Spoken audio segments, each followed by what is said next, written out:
Hare Rama, Hare Rama, Rama Rama, Hare Hare. Hare Krishna, Hare Hare, Hare Rama, Hare Rama, Hare Hare.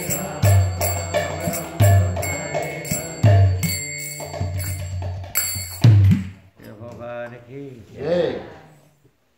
Prabhupada Srimad Bhagavatam ki jai. Srila Prabhupada Sannyasa Initiation ki jai. Shri Vishrup Mahamahotsav ki, Shri Radha Purnima ki jai, Shri Gonitai ki jai, Krishna Balaram ki jai, Shri Raj Maharaj ki jai, Shri Varadev ki jai, Lakshman Sri Dev ki jai, Shri Radha Govinda Madhava ki jai, Mayapur Dham ki jai. Go Premanandi, glorious to the assembly, glory to Shri Guru and Garango, glory to Srila Prabhupada.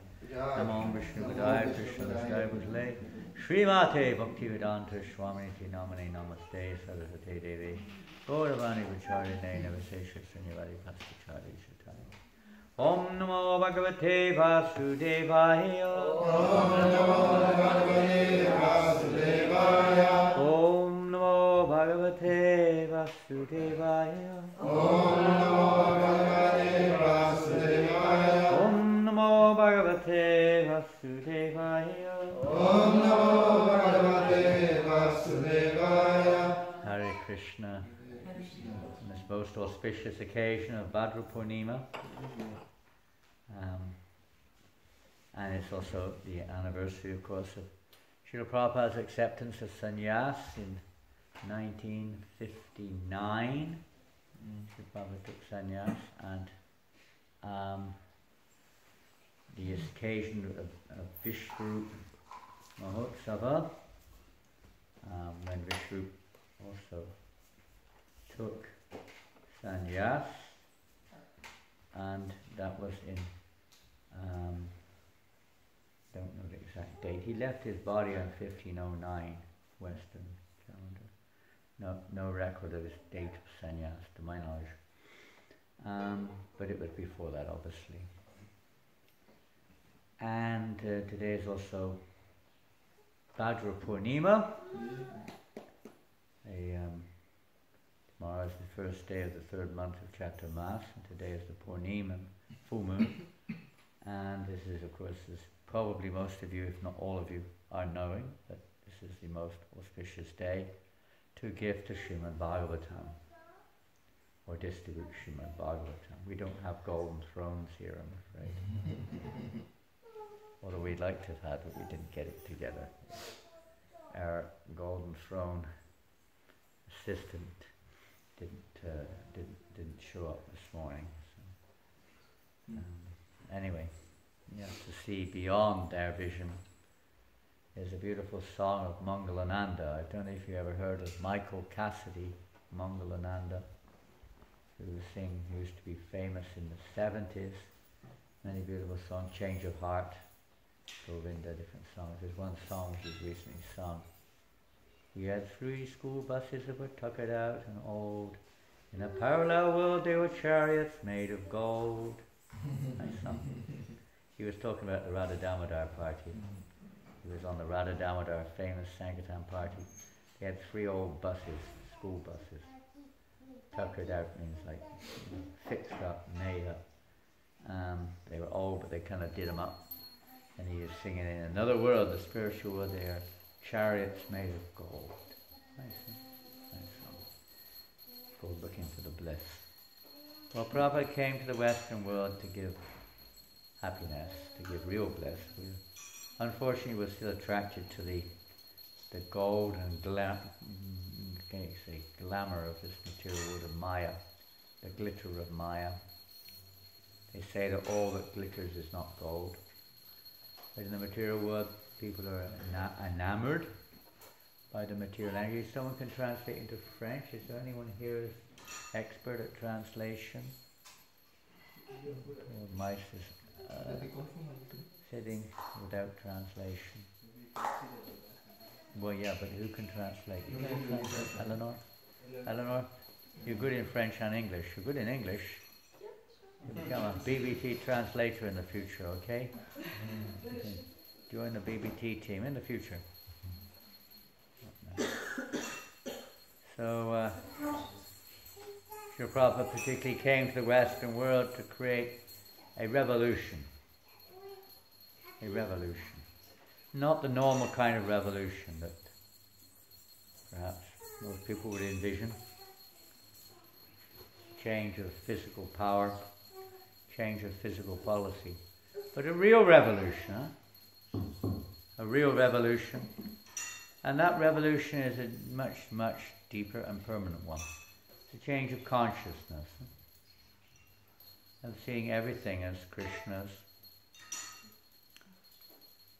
A revolution of consciousness, changing our concept, our perception of who we are, of the world we're in, of what true unity means, etc. And what's the purpose of life? Not just changing the situation within the material framework, the material prison house. So I'm going to read one verse from the Bhagavatam, and again, so many things going on at once, not enough time to prepare sufficiently, but I'll read one verse. This is from the first canto of Srimad Bhagavatam, if you want to look it up, not on the board. First canto of Bhagavatam, 5th chapter, text number 11. Prabhupada quotes this, it's there in the beginning of his Srimad Bhagavatam, in the introduction also. He puts it on the kind of the forefront page of his Bhagavatam, and it basically explains his mission and the essential eligibility, we could say, for his presentation of Krishna consciousness. When Prabhupada took sannyasa in 1959, we'll hear about that later, but shortly after that, Prabhupada says that it was the Lord himself who inspired him. In the Lilamrita it says, a well-wishing friend suggested that he would do better to produce hardbound books rather than small books or magazines. Whichever or both perhaps took place, Srila Prabhupada, shortly after he took sannyas, began his work of translating and commenting on the Srimad Bhagavatam. In many ways we hear that this is the mission of Lord Chaitanya, certainly the mission of Srila Prabhupada, to spread the message of Srimad Bhagavatam all over the world, especially amongst leaders of the world. He saw this as along with chanting the holy name, of course, but as the necessary foundation to create that revolution which was required in society. It's not a material revolution, as we said before. That's not the idea. Most people would take it as a material, say, mission. But no, Srila Prabhupada's mission was one of consciousness. And whatever facilitated the conscious change would be acceptable, that which is favorable. But the essential feature of this revolution is a conscious revolution, a conscious change. So I'll read this verse, and if you have it on your mobile, you can follow. I gave you the number just now, 1511.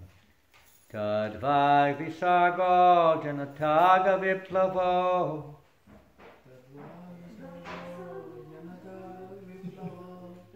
Some of you know it, I can tell. Yasmin pratishlokam abhadyavatyapi. Pratishlokam abhadyavatyapi. Namadyanantasya yashon kitaniyat. Namadyanantasya yashon kitaniyat. Shrinvanti gayanti grinanti sadava.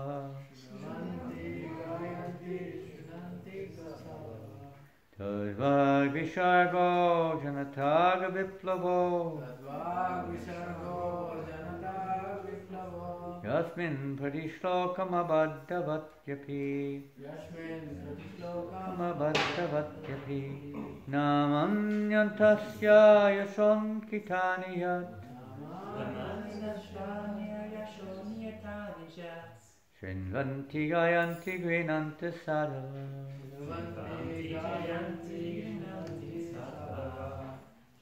Could have read for the book, of course. Anyway, we're here now. And the translation goes,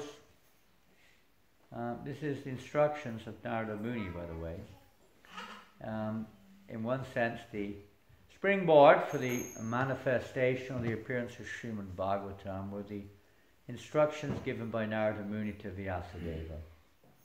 Narada Muni, in order, you could say, of our disciplic succession, was the spiritual master of Vyasadeva. Vyasadeva was the compiler of numerous Vedic literatures, including, you could say, the Vedas, of course, were existent. He put the Vedas into systematic order, divided them into 4 Vedas to make things a little bit clearer, a little bit more for this age of Kali. And then he commented on those Vedas, Vedanta Sutra. He also compiled many histories, itihasas. He also compiled the Puranas, which are vast texts, scriptural texts, commenting also, or more like illustrating the essential teachings of the Vedas. 18 Puranas, of which the Mahapurana, Srimad Bhagavatam, is amongst those Puranas, but the presentation of Vyasadeva was not sufficiently emphasizing, even his, from what I understand, his Bhagavat Purana, not sufficiently emphasizing the ultimate goal of the Vedas. Vedasya sarviraham eva vedyo vedanta krit veda videva chaham. That the purpose of the Vedas is to know Krishna. He says, all the Vedas, I am to be known. I am the knower of the Vedas and the compiler of the Vedanta. So it's to know Krishna. That's the idea. Not sufficiently emphasized. By reading all these literatures, including his initial Srimad Bhagavatam or Bhagavat Purana, it's understood that one would not necessarily conclude that the goal of all these Vedic literatures is devotion to Krishna. So, some or another, he compiled the Mahabharata and so many other literatures, which included the Bhagavad Gita. Still, it was hidden. It was, let's say, wasn't emphasized sufficiently. But generally speaking, we have a customer here for a Bhagavatam set. A ladybird crossing over here. So she's just bringing her sponsorship now. They say when ladybirds come, that means money is coming. So we're expecting today that many of you will be jumping forward, not just to sponsor a set of Bhagavatams, right? She's agreeing, but also to take a Bhagavatam set and distribute it. Yes. Good, good. Okay. Listen carefully. So, where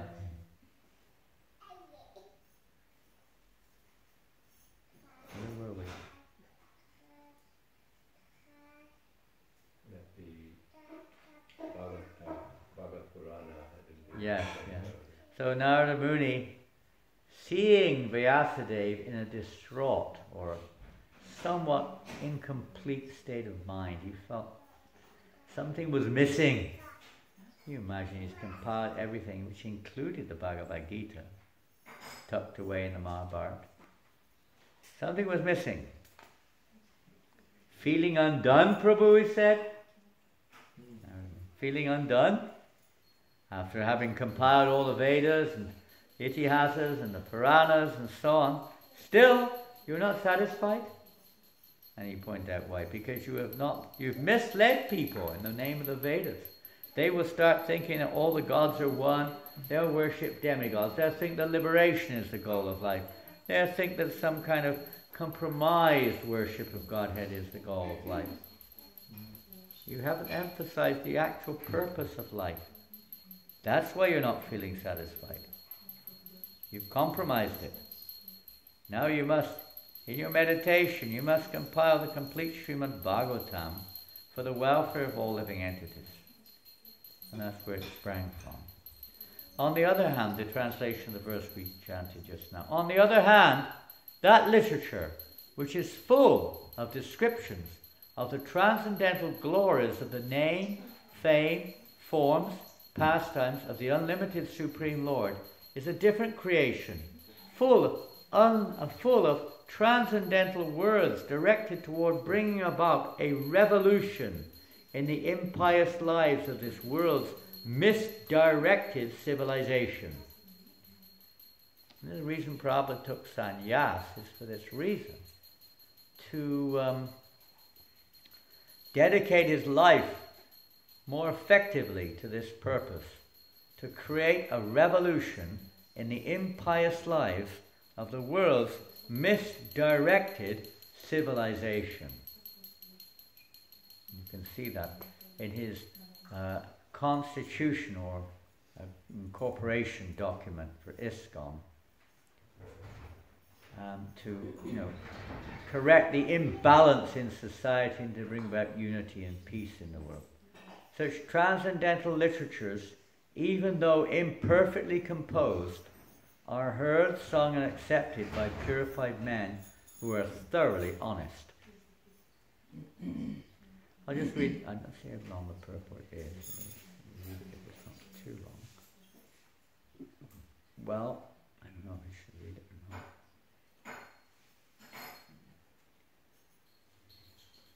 I think we will, because it's all about Prabhupada's mission.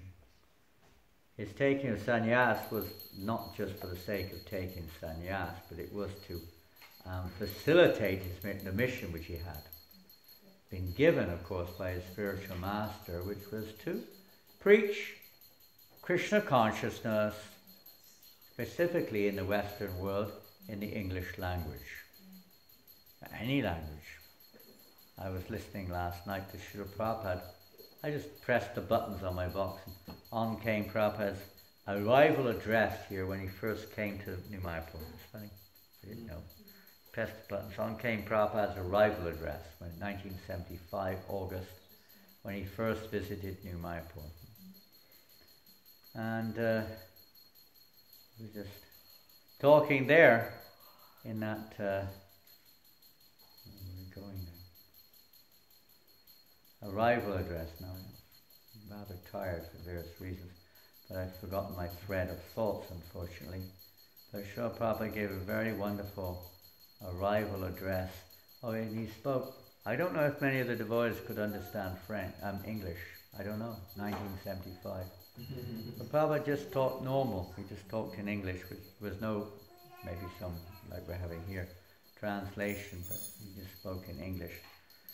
About this very foundational point of Krishna conscious movement, spirituality. We're not French, we're not English, we're not American, we're not Indian, we're not this body. This is our mission, to educate people in the truth of their identity. It is a qualification of the great thinkers to pick up the best even from the worst. Prabhupada uses the phrase, make the best of the bad bargain, a famous phrase in the Western, say, vocabulary. English vocabulary. Prabhupada used that a lot. It is said that the intelligent man should pick up nectar from a stock of poison, accept gold even from a filthy place, accept a good and qualified wife even from an obscure family, and should accept a good lesson even from a man or a teacher who comes from the untouchables. We'd like to go on each point, but we have no time. These are some of the ethical instructions for everyone in every place without exception. But a saint is far above the level of an ordinary man.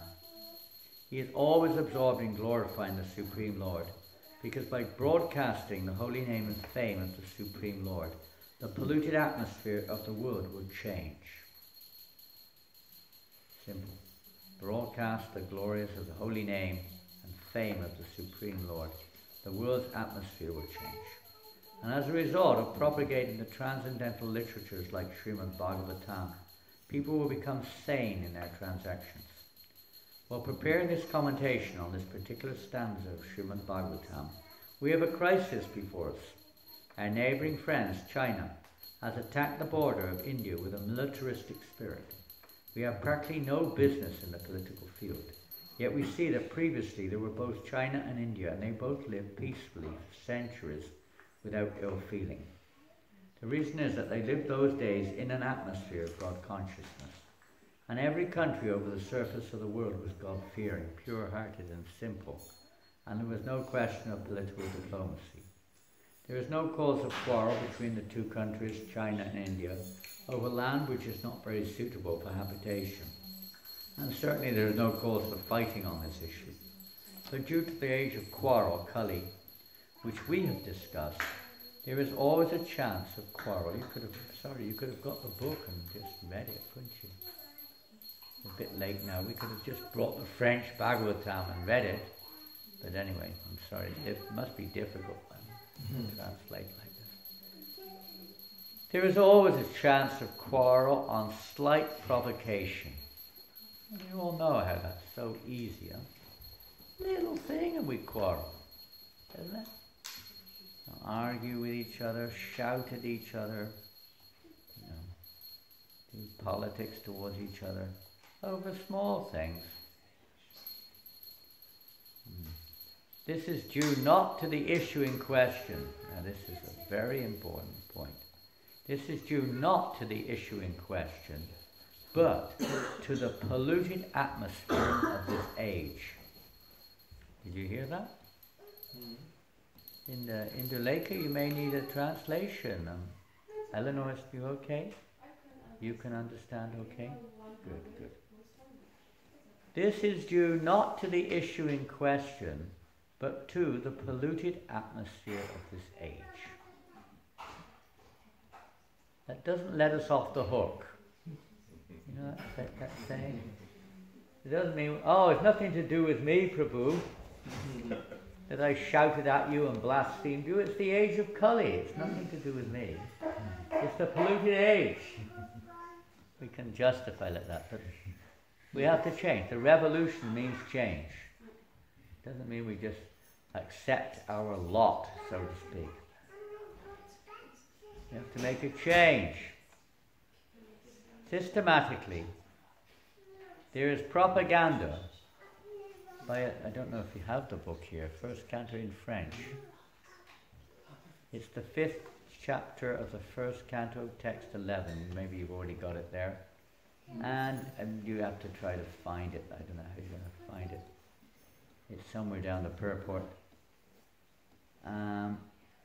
Systematically, there is propaganda by a section of people to stop glorification of the name and fame of the Supreme Lord. Yes, they want to stop this Sankirtan movement. Huh? They don't want it. They arrest the devotees. They try to, publicize against it. They ban you from, close you down. Try to stop the spreading of Krishna consciousness. Put all kinds of restrictions on the Sankirtan movement. You can't chant here, you can't distribute books here, you can't distribute prasad here, you can't open a temple here, you can't dress like this, you can't do that, and this and that. Therefore, Prabhupada says, there is a great need for disseminating the message of Srimad Bhagavatam all over the world. It is the duty of every responsible Indian. Let's see, you're Indian. You Indian? Yes. Indian? Yeah, two there now. Indian? Indian? Indian? Indian? Indian? Hey, Indian? Half Indian?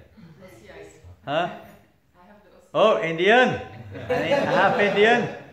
Indian. Vinayasi Indian. He's half Indian. Indian. Are you Indian? Not Indian. Are you Indian? You are. Okay. You're not your body. Duty of every responsible Indian to broadcast. Are you responsible? Is he responsible? It's your duty to broadcast the transcendental message of Srimad Bhagavatam throughout the world. Throughout the world. To do all the supermost good, as well as to bring about the desired peace in the world. I can only imagine, I wrote Vyasa homage maybe 10, 12 years ago when I was in Calcutta.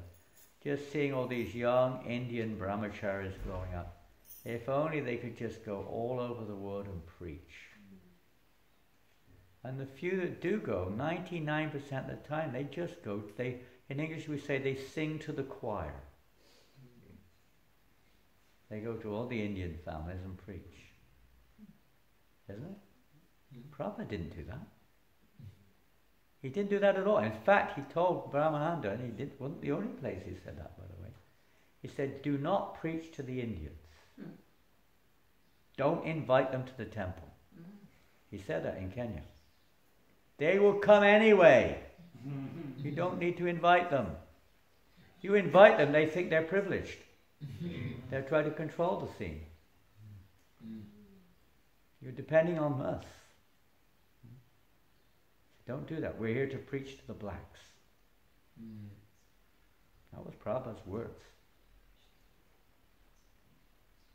To realize this movement is for every living entity. You know, they're black, white, pink, or blue. Even for this little money bird, wherever she's gone. Money, what do you call it? Creature. Yes, no, it doesn't matter. We preach everywhere. Prabhupada said his Guru Maharaj's desire was to preach all over the world. And Prabhupada said, I want to preach in India. But still Prabhupada emphasized this on behalf of his Guru Maharaj. Prabhupada did both. But those who are born in this situation and have this adhikar, if only they would just be able, maybe they can. If they were able to go everywhere, go on the streets, open up preaching centers, preach to the world, preach to the Westerners, preach to the Africans, preach to the Chinese, preach everywhere. We hope that that will happen one day. Because India has failed in her duty by neglecting this responsible work, there is so much quarrel and trouble all over the world. We are confident that if the transcendental message of Srimad Bhagavatam is received only by the leading men of the world, certainly there will be a change of heart, and naturally the people in general will follow them. The mass of people in general are tools in the hands of modern politicians and leaders of the people. If there is a change of heart of the leaders only, certainly there will be a radical change in the atmosphere of the world. We know that our honest attempt to present this great literature conveying transcendental messages for reviving the God consciousness of the people in general and re-spiritualizing the world atmosphere is fraught with many difficulties. Our presenting this matter in adequate language, especially a foreign language, will certainly fail, and there will be so many literary discrepancies despite our honest attempt to present it in the proper way. But we are sure that with all of our faults in this connection, the seriousness of the subject matter will be taken into consideration, and the leaders of society will still accept this due to its being an honest attempt to glorify the Almighty God. When there is fire in a house, the inmates of the house go out to get help from the neighbours, who may be foreigners, and yet without knowing the language, the victims of the fire express themselves, and the neighbours understand the need, even though not expressed in the same language. The same spirit of cooperation is needed to broadcast this transcendental message of the Srimad Bhagavatam throughout the polluted atmosphere of the world. After all, it is a technical science of spiritual values, and thus we are concerned with the techniques and not with the language. If the techniques of this great literature are understood by the people of the world, there will be success. When there are too many materialistic activities by the people in general all over the world, there is no wonder that a person or nation attacks another person or nation on slight provocation. That is the rule of this age of Kali or quarrel. The atmosphere is already polluted with corruption of all description, and everyone knows it well. There are so many unwanted literatures full of materialistic ideas of sense gratification. In many countries there are bodies appointed by the state to detect and censor obscene literature. This means that neither government nor responsible leaders of the public want such literature, yet it is in the marketplace because the people want it for sense gratification. The people in general want to read, that is a natural instinct, but because their minds are polluted they want such literature. Under the circumstances, transcendental literature like Srimad Bhagavatam will not only diminish the activities of the corrupt mind of the people in general, but also supply food for their hankering after reading some interesting literature. In the beginning they may not like it because one suffering from jaundice is reluctant to take sugar candy. We should know that sugar candy is the only remedy for jaundice. Similarly, let there be systematic propaganda for popularizing the reading of Bhagavad Gita and Srimad Bhagavatam, which will act like sugar candy for the jaundice-like condition of sense gratification. When men have a taste for this literature, their hankering after other literatures which are catering poison to society will then automatically cease. We are sure, therefore, that everyone in human society will welcome Srimad Bhagavatam, even though it is now presented with so many faults, for it is recommended by such an authority as Sri Narada, who has very kindly appeared in this chapter. Granthara Srimad Bhagavatam ki jai. Well, that was very nice. Thank you. Just to give a little prelude to Prabhupada's mission and the importance of Srimad Bhagavatam, propagating Srimad Bhagavatam. On this day, of course, is the most auspicious day for this activity of propagating Srimad Bhagavatam. So we already have 3 devotees, well 2 actually, who've come forward. One's taking 2, one's taking 1 set for distribution, not just a sponsor. That puts the work on my shoulders to try to distribute it. But do the work of distribution as well. Money is not, Prabhupada said, money is there, you just have to grab it. It's just there, it's all over around. But distribution of the books is the essence. As you see up here, what does it say on the banner? You like the banner? Is it nice? Srimad Bhagavatam, essence of all scriptures. Le sens de tout l'écrit, les écrits. Srimad Bhagavatam, Krishna Balaram. This was done by Gaunatharaj. We have 2 banners, the other one wasn't ready when we left. But this was the one we used on Radhastami and 50th anniversary last week. So if anyone wants to, you can sponsor if you want, of course you can, but better is you buy a set and distribute it.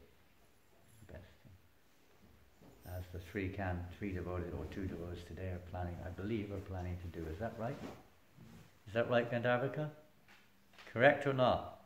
You're in front of the deities, you better say, whatever you say is. Is that right? Yes, it is, okay. So, your mother is one of them, right? Sita, is that correct? And Nandini, she has one of her, let's say, students, or whatever you call it, going to take a set. And Sita Priya has 2 friends who she's going to give a set to. So if you have any candidates, today's the day to do it. Today's the day. That's the Srimad Bhagavatam. I just counted today. We're up to about 118 sets now, including yesterday's distribution, and adding on those 3 from today. So we were hoping to do more than that. So let's see what we can do. Today is the day Prabhupada took sannyas. It's also the day when Vishwarupa took sannyas. He received the name Shankararanya. Actually, he took sannyas from the Sankara Sampradaya. Gaudiya Sampradaya, really only Madhavendra Puri was there, and not many sannyasas were around. For various reasons, the Lord also took from the Sankara Sampradaya sannyas. Various reasons, not get into that. But Shankararanya travelled and left his body in Pandharpur, Vishnu, Lord Chaitanya's elder brother. He's none different than Lord Balaram. He's simply an expansion of Nityananda. It's said that when he left his body, or left this world, so to speak, left his body exactly, he went into Samadhi in Pandharpur and merged into the form of Nityananda. He again became one, so to speak. So Nityananda is actually Lord Chaitanya's brother. They're actually brothers. It's not that there's any difference between them, they just appear to have different forms, but they're one and the same person, as we mentioned the other day. Like a person may take different roles in a drama, but they're still the same person. They may one drama they're a demon, another drama they're a devotee, but they're the same person, just playing different roles. Krishna's like that, he takes different roles in his pastimes. They look different and they act different and they may be seen different, but they're actually the same person. So we're going to go on now to Srila Prabhupada's sannyas. Srila Prabhupada's sannyas, because he quotes many times from the 11th canto of Bhagavatam, the Ananti Brahmana, the verse of the Ananti Brahmana about the meaning of sannyas, but we don't have time to read that today.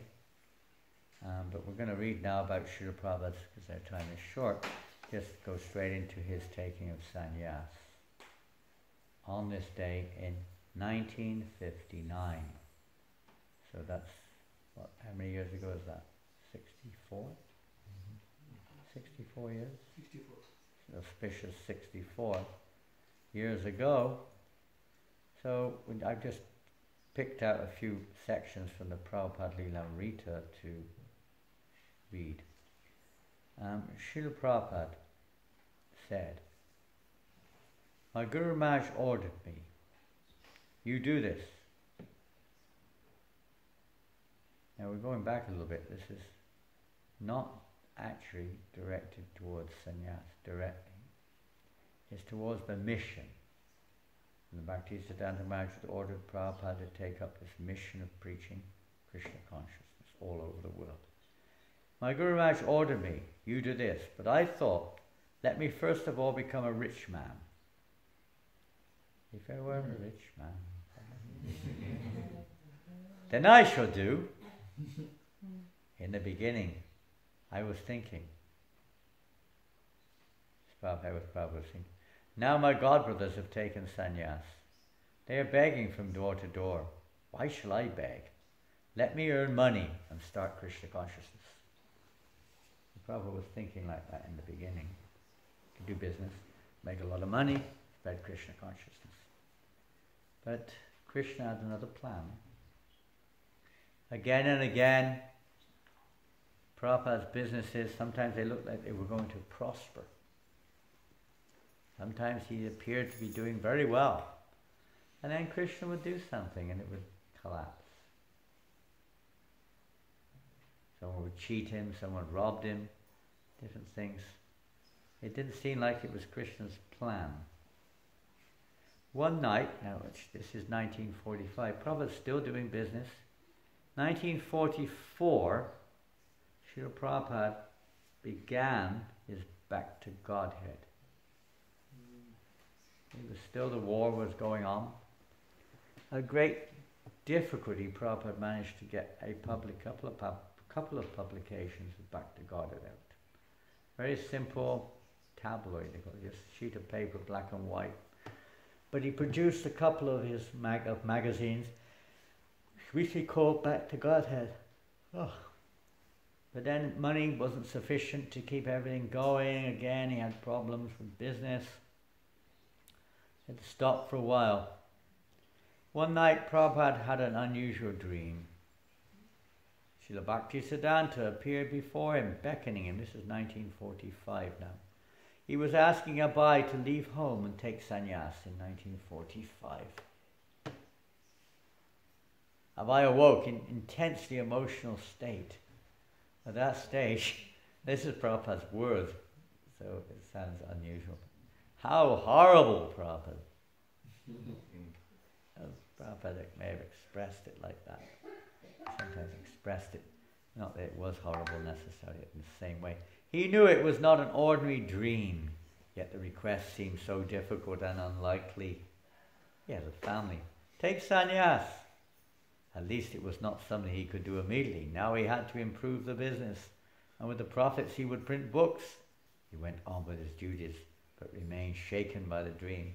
There's a little bit of what we say, writer's license, you could say.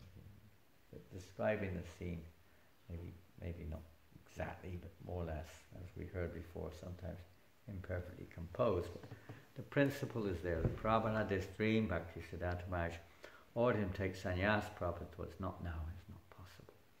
I will do business, make money and print books. This Guru Maharaj ordered him, if ever you get money, print books. He said like that. If ever you get money, print books. Bhaktisiddhanta Maharaj said, if I could, I would tear down the marble in the temple and use it to print books. In fact, he had a printing press I mentioned Mayapur, wherever it was. In the temple room, the datas were at one end of the room and the printing press was at the other. And during the day, the printing press would be boom, boom, boom, boom, boom, boom, boom, boom, boom, boom, boom, boom, all day long in front of the datas. So important to him was the printing press. Book distribution, book publication, book distribution.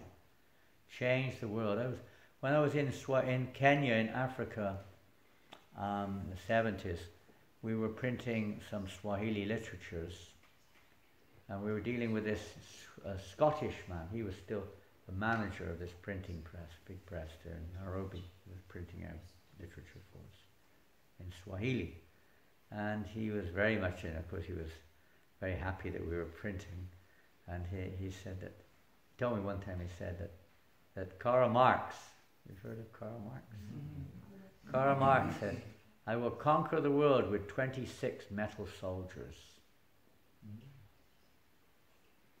And that meant the printing press, the 26 letters of the alphabet in English. And he was concentrating. Karl Marx was thinking this would spread amongst the English-speaking world, which it didn't really. Anyway, that was his plan. With 26 metal soldiers, I will conquer the world, he said. And that's how the communists conquered China, through literature. They tried in India, but didn't succeed. They did, but not to such a big extent. So yeah, this was the order he'd received from his Guru Maharaj, print books. And then we go to 1949, around there, just before Prabhupada retired. And then Prabhupada, he had a dream for the second time. Srila Bhaktisiddhanta Saraswati appeared before him again, and he was beckoning, indicating that Abai should take sannyas. And again Abai had to put the dream aside. He was a householder with many responsibilities. To take sannyas would mean to give up everything. He had to earn money. He now had 5 children. Why is Guru Maharaj asking me to take sannyas, he thought. It was not possible now. He didn't do it again. And then Prabhupada retired. He began to retire in about 1950, but only partly back and forth with the family and still doing business. But around about 1954, 55, he completely retired from his family business. And he went to Vrindavan and resided there in Vrindavan. But he was penniless. Penniless. He had no money. He writes in his poem. He wrote a poem in 1958 known as Vrindavan Bhajam. Maybe you've read it. I am sitting alone in Vrindavan Dham. In this mood I am getting many realizations. He wasn't a sannyasi, by the way. He was like a vanaprast, dressed in white. I have my wife, sons, daughters, grandsons, everything, but I have no money. So they are a fruitless glory. Nothing there. Krishna has shown me the naked form of material nature. By his strength it has all become tasteless to me today. Yasyaham anagrinami harishetaddanam shanai. I gradually take away all the wealth of those upon whom I am merciful. So if you've got any wealth today, I'm ready to take it all away for the Srimad Bhagavatam. It's Krishna, I'm just repeating the words here. Krishna, take it all away. How was I able to understand this mercy of the All-Merciful? Everyone has abandoned me, seeing me as penniless. Wife, relatives, friends, brothers, everyone. This is misery, but it gives me a laugh. I sit alone and laugh.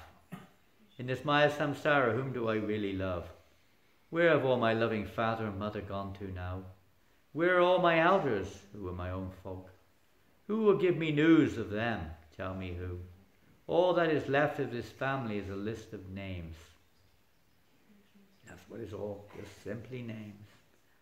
Like the froth on the sea water mixes again in the sea. Maya Samsara's play is just like that. No one is mother or father or personal relative. Just like the sea foam, they remain but a short time. Just as the froth on seawater mixes again with the sea. The body made of 5 elements meets with destruction. How many bodies does the embodied soul take in this way? His relatives are all simply related to this temporal body. I'll skip over this 28 verses, I'll skip to the 25th. The last verse, last line of it in fact. Always preach, Prabhupada says, from Jiva's door to door. Your life will be successful as a result of your preaching. Sri Daita Das, Prabhu, gave this instruction. Spiritual master of Sri Prabhupada. Chant Hare Krishna loudly. This is my initiation. Kirtan is not just drums and kartals. The sound of kirtan is not this modern system. Anything favorable for devotional service is all Madhava. And the only enjoyer of the 3 worlds is Yadava. Maya's pride and joy, the radio sound. Now, you may not even have a radio or know much about radios, but back in 1958, the radio was basically speaking, the transmission of news and, whatever, entertainment and so on, was the radio. Television was rare, very rare. It was coming in, but it was rare. It was the radio. So Prabhupada said, Maya's pride and joy, the radio sound. Now you have far more sophisticated toys to play with. Far more. Maya's arranged so many captivating items, isn't it? Like the mobile phone and the computer and so on and so forth. Carry us away, and then all the various means of communication which you can utilize through the mobile or through the computer. Maya's is all these newspapers. You don't get many newspapers now. It's mostly on the internet. Huh? Yahoo News or CNN or something, whatever it is, some news of some kind. Huh? And you go there and you watch it and you hear it all over the world. You're finding out what's going on. Prabhupada said, Maya is all this. This is all Maya. Preach that. Then he says, preach that throughout the whole world, that this is all Maya. Preach it. Well, if we're not thinking like that, it'll be difficult to preach like that. Sitting alone in your room shouting, you may increase your bile secretion. But in 10 million births, Sri Hari won't be pleased. Sri Hari is no one's father's property. Come out of your cage. Stop making objection. Everything belongs to Sri Hari, and Sri Hari belongs to everyone. Chant the Hare Krishna mantra loudly. By the performance of such Sankirtan, there will come remembrance automatically. Then there will be Nirjana Bhajan, means solitary bhajan. manifested in the heart spontaneously. It's not an external thing. Nirjana bhajana is internal. One is performing one's solitary worship of the Lord within. And Prabhupada said when we go out and chant the holy name loudly and perform Sankirtan, then one can understand this. And then again, we're now in 1959, one night Abai had a striking dream. The same dream he had had several times before, during his days as a householder. Srila Bhaktisiddhanta Saraswati appeared just as Abai had known him, the tall, scholarly sannyasi, coming directly from the spiritual world, from Krishna's personal entourage. He called to Abai and indicated that he should follow. Repeatedly he called and motioned. He was asking Abai to take sannyas.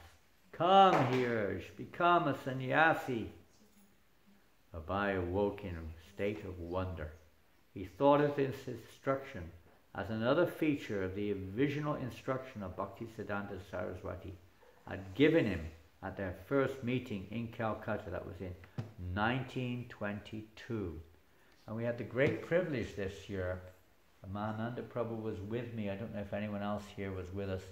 We went to the Altadungi, the place where Bhaktisiddhanta Maharaj started his first mat, Gaudiya mat. It's a little house, a fairly reasonable sized house, in Altadungi, in the northern suburbs of Calcutta. And it was there that Bhaktisiddhanta Maharaj was living on the roof, in a little room, and there he would give darshan on the roof to whoever came. And on that particular, let's say, providential night in 1922 in the evening, Abhay Charan, our spiritual master, went there with his friend Narendranath Mulik. Narendranath practically forced Prabhupada to come. He'd met Bhaktisiddhanta, who was convinced that this is a real sadhu. Prabhupada said, I don't believe in these sadhus. He'd seen so many imitators and cheats and so on. But he convinced him to come. And Prabhupada and his friend Narendra, they entered into the house and up onto the roof, and there Bhaktisiddhanta Maharaj was speaking about the mission of Lord Chaitanya, how this must be spread all over the world. And when Prabhupada entered in, bowed down as he would always do to a saintly man or a sadhu or a sannyasi, and then practically almost immediately, or it doesn't exactly mean immediately, but Bhaktisiddhanta Maharaj said, "You are an educated young man. You should make your life mission to preach Krishna consciousness in the English language all over the world." That was at their first meeting. Never met before, physically. And quite an instruction. So Prabhupada is seeing this as an extension of that first instruction.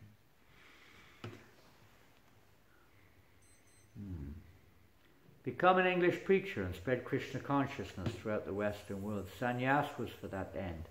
Otherwise, why would his spiritual master have asked him to accept it? By reason that his spiritual master was saying, now take sannyas and you will actually be able to accomplish this mission. Formerly the time was not right. Abai deliberated cautiously. By accepting sannyas, a Vaishnava dedicates his body, mind and words totally to the service of the Supreme Personality of Godhead, renouncing all other engagements. That means when you take sannyas, you get a BMW. I've never got my BMW. Body, B, mind, M, words, W, BMW. Still looking forward to it. No, I'm not. Give it to Krishna. He was doing that already. Srila Bhaktisiddhanta Saraswati had offered sannyas to his leading disciples so that they could continue his mission, but they hadn't done it. Preaching in the West had proved perilous even for the Gaudiya Math's most recognized sannyasis. How could he, a mere householder, presume he could succeed where the others had failed? He was hesitant. The helpless, incapable feeling he had expressed in his Viraha Ashtakam was there. But now his spiritual master was beckoning him over all other considerations, even over natural humility. Now, although he was elderly and alone, The desire to preach just as his spiritual master had preached remained within him. A fierce, though sometimes quietly expressed determination. The Vedic standard and the example set by the previous acharyas was that if one wanted to lead a preaching movement, sannyas was required. Srila Bhaktisiddhanta had taken sannyas to facilitate his missionary work. Lord Chaitanya had taken sannyas to further the Sankirtan movement. Of course, Lord Chaitanya was the Supreme Lord, but when his young students had been disrespectful toward him, treating him as an ordinary man, he had taken sannyas. Because the sannyasi is automatically respected, Lord Chaitanya's acceptance of sannyas was a calculated tactic. As soon as he began travelling throughout India as a sannyasi, he immediately attracted thousands of followers to the Sankirtan movement. In April 1959, Abai wrote to Tirtha Maharaj. Tirtha Maharaj was perhaps the senior most devotee in the Gaudiya Math, and he was the head of the Calcutta branch of the Gaudiya Math, Chaitanya Saraswati Math, whatever it was called, and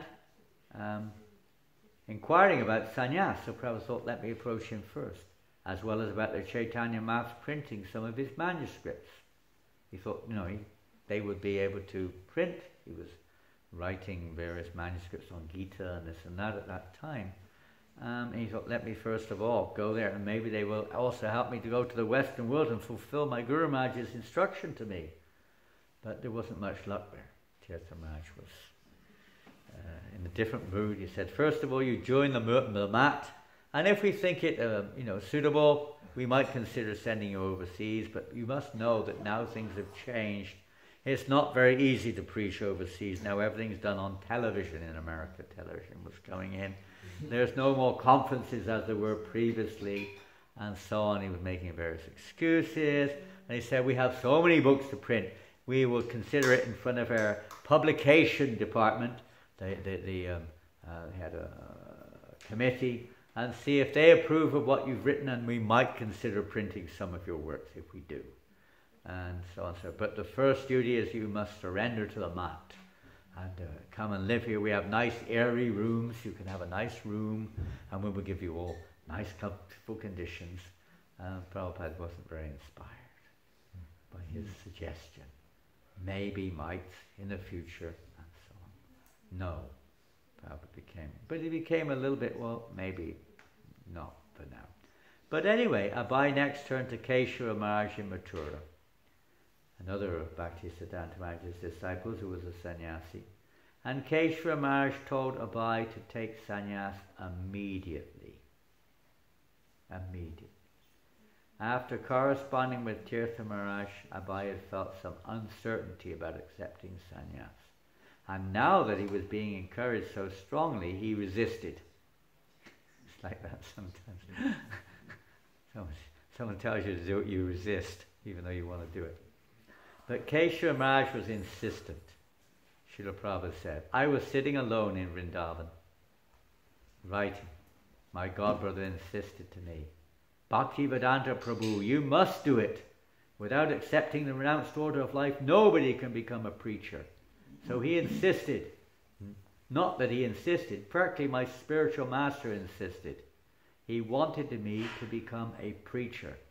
So he forced me through this godbrother. You accept. So unwillingly I accepted.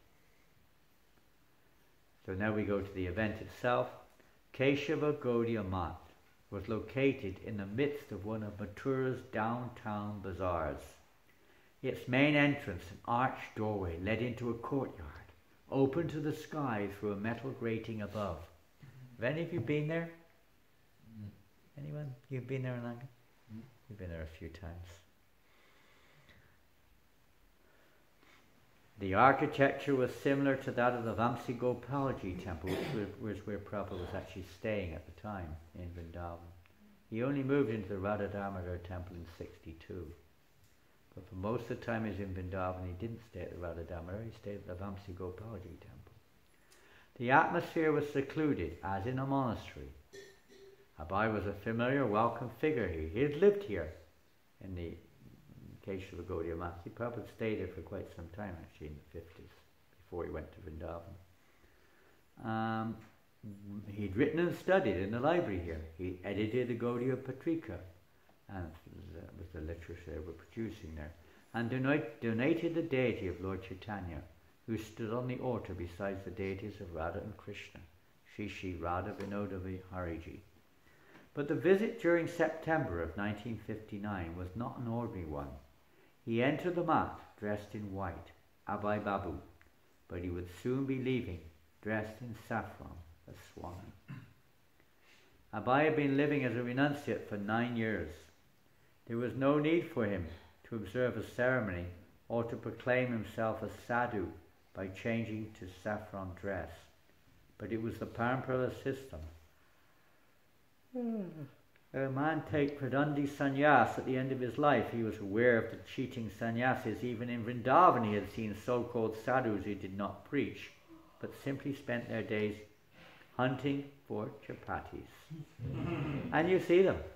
Sometimes you see them, hundreds of them, all in a row, all going temple to temple, house to house, with their begging pots, getting some chickpeas and chapatis and so on. Like this, hundreds of them. They're mostly all Mayavadi sannyasis in Vrindavan. Some swamis in Vrindavan even indulge illicitly in what they had supposedly come here to reject, sex life. Such persons were making a mockery of sannyas. And there were the caste Goswamis also, who lived like ordinary householders, running temples as a business to support their families and accepting honor and donations from the public on the false basis of birth.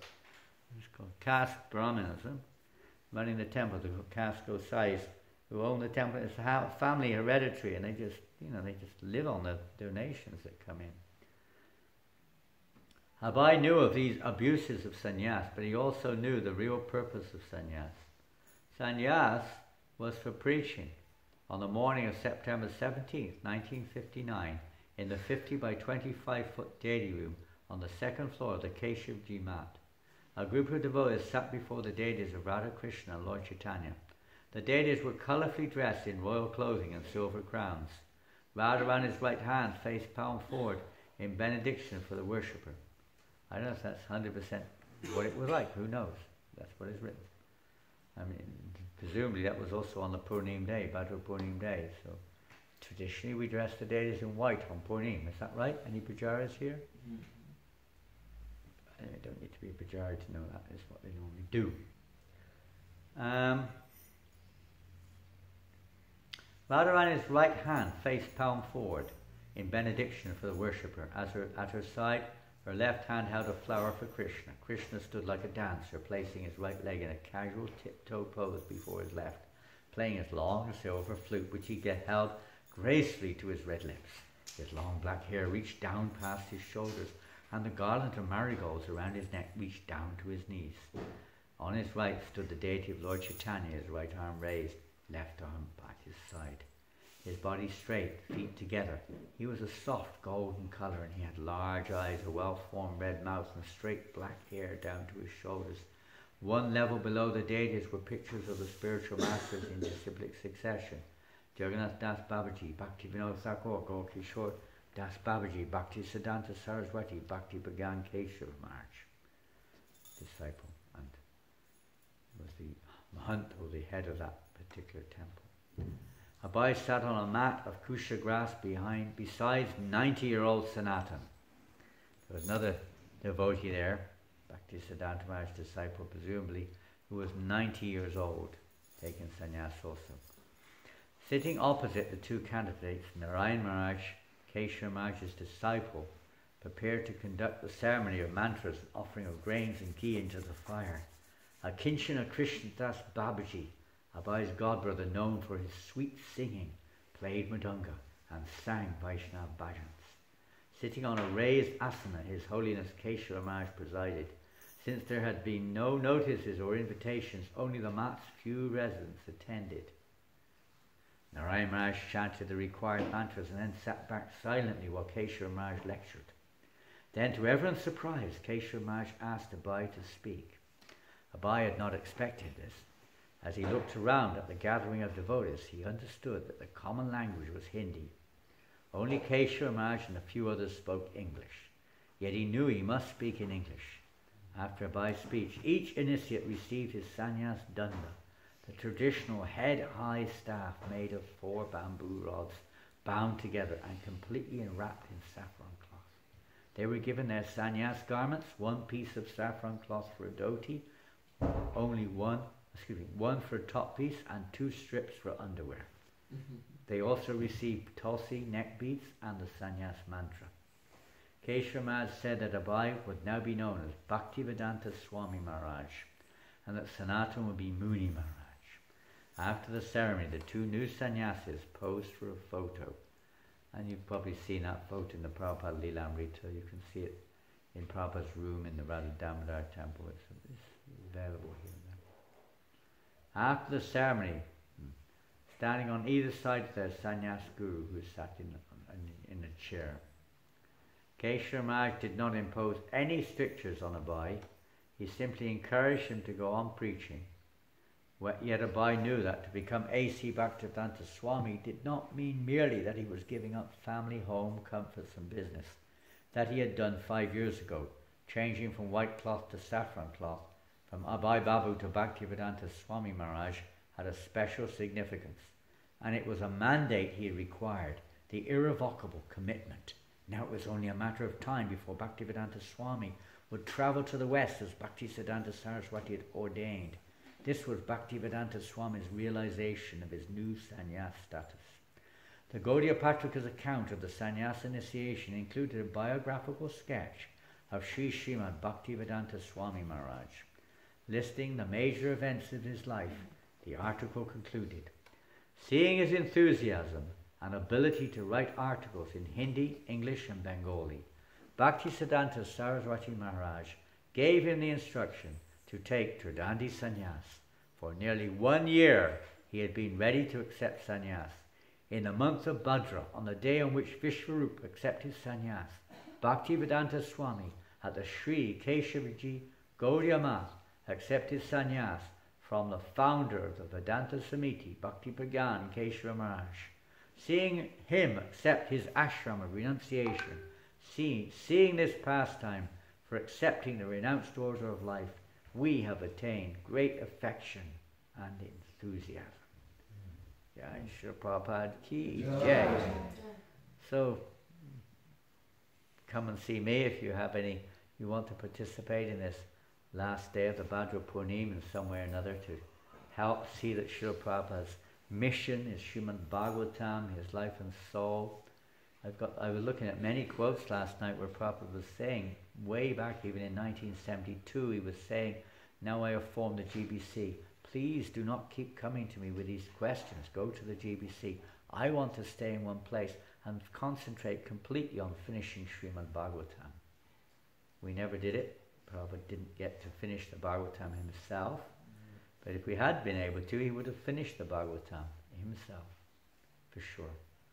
But he was, to the last day, practically, he was involved in management of the movement. But he wanted his devotees, his disciples, to take this up, to manage this movement, so he could concentrate on the most important thing of all. In all of his mission, practically, the most important thing of all was his publication of Srimad Bhagavatam. He put more energy into that than any other single activity by far and away. Every night, 4 or 5 hours, translating every single night, practically, the Bhagavatam. This was his life and soul. This was his heart. This was his ecstasy. So today is a great opportunity for us to do a little teeny bit, maybe to bring pleasure to Prabhupada. Today is also the first day, the beginning of, let me read it, where's my mobile? Where's that mobile gone? I can't live without my mobile. They had a saying, they had a poster in Melbourne. Did you ever see that advertisement in Melbourne? Levi's, is that the name of a jeans? Levi jeans? Levi company back in the 70s, they made a billboard advertisement, and they wanted the devotees to take part in it. So they dressed up some of the devotees in Levi's, coats, not pants. And they say, I can't go on, they didn't say Sankirtan, but I can't go anywhere without my Levi's. Even on Sankirtan they were wearing Levi's. That was on the billboard, devotees. They paid them a good amount of money to go on. So they did it for money. But they were on this Levi advertisement. So let's just read what it is today, and we can find find it here somewhere. Where is it? Here it is. You ready? Today is Books are the Basis Week. It starts today, the 29th of September to the 5th of October, a week dedicated to enhancing the culture of reading Srila Prabhupada's books globally. At least we can do it somewhat more. This week, 1 week celebration. Books are the Basis Week. Create awareness, organize events, update us, resources. I know it's just their advertising technique. Come on, where you go? ISKCON Ministry of Education cordially invites you to take part in this year's Books are the Basis Week. The global event is scheduled from 29th of September to 5th of October. The topic of this year is Shastra Chakshu, seeing the world through the eyes of Srila Prabhupada's books. We humbly request that you involve your temple and community in celebrating this festival within your local area. The mission of Books Are the Basis Week is to significantly increase the reading of Srila Prabhupada's books among devotees. Celebrating this festival with the devotees and friends of your temple is easy with just 3 simple steps. 1. Create awareness and share the Books Are the Basis posters and videos with everyone. Maybe you can print one out if you're already. Maybe you've got it on your mobile, I don't know. Organize one or more of the following lectures, seminars, workshops, reading sessions, panel discussions, interviews, group discussions, whatever. Keeping the main focus on the importance of reading Srila Prabhupada's books. Update us so we can showcase your activities to the rest of the world to encourage many of our centers. We have developed a variety of engaging resources to assist you in coordinating events of all sizes. We could have got notice a little bit earlier. It starts today. You can access these materials at any time by visiting iskoneducation.org. And I did get news of this a week ago, but I didn't have the energy to look into it. Thank you, and we eagerly look forward to hearing about the events of your temple. Every soul you inspire during Books Are the Basis Week will have a significant impact. Your Prabhupada Ki Jai. That's it. Hare Krishna. Srila Prabhupada Ki Jai. Srimad Bhagavatam Ki Jai. So you can just line up here now. Lochan, can you bring the 80 Bhagavatam sets in? They're just going to line up now. Oh, pardon? Jai Radhaki, what do you want to do with it? Are you going to go on the street and distribute it today? Some of you can sponsor, no problem. We also have to find a candidate to receive it. That's the hardest part. You have to find one.